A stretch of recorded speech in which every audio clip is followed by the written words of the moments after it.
যেটা বুঝতে পারলাম যে চরণ সেবা, বৈষ্ণবদের চরণ সেবা করার ইচ্ছা করে, কিন্তু বৈষ্ণব ইস্কনে কেউ চরণ সেবা করতে দেয়নি, সেটাই বলতে চাচ্ছে। Is that the question?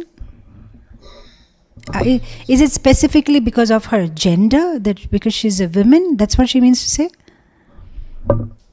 Okay, all right. তো মানসিকভাবে তো করা যায়, মানসিকভাবে করেন। যদি আমরা আমাদের গুরু মহারাজের কিংবা কোনো বরিষ্ঠ বৈষ্ণবের চরণ সেবা করার সুযোগ নেই, যেহেতু আমরা মাতাজিদের শরীর পেয়েছি, আমরা মানসিকভাবে করতে পারবো।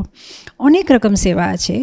সো চরণ সেবা মানে ডাইরেক্টলি ফিজিক্যালি না করতে পারলেও যদি সেই বৈষ্ণব যে বলেছে ওনার কথাগুলো জীবনে কি বলে জীবনে দান আচরণ করা, সেটা একটা সেবা আছে, সেটা উত্তম সেবা আছে। যে ওনার বাণী আছে, সে বাণীর প্রচার করা, সে বাণীর জীবনে নিজে আচরণ করা, সেটা অনেক বড় সেবা।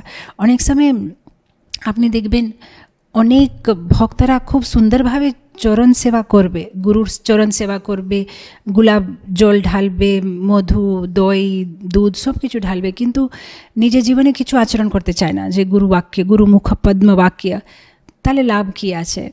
জাস্ট যে চরণ সেবা করলেই হবে সেটা তো না। এটা না যে আমি আজকে চরণ সেবা করলাম বলে আমি ধন্য হয়ে গেলাম আর আমার কিছু করার দরকার নেই।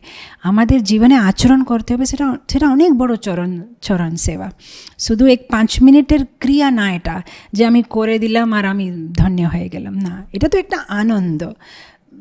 সত্যি কথা সেবা হচ্ছে যখন নিজের জীবনে, নিজের হৃদয়ে, নিজের মনে, নিজে কি বলে তন মন ধন কায়া বচনে আমরা যদি আমাদের গুরুদের, বৈষ্ণবদের, আচার্যদের কথাগুলো নিজে আচরণে নিয়ে আসি, সেটা হচ্ছে সবথেকে বড় সেবা।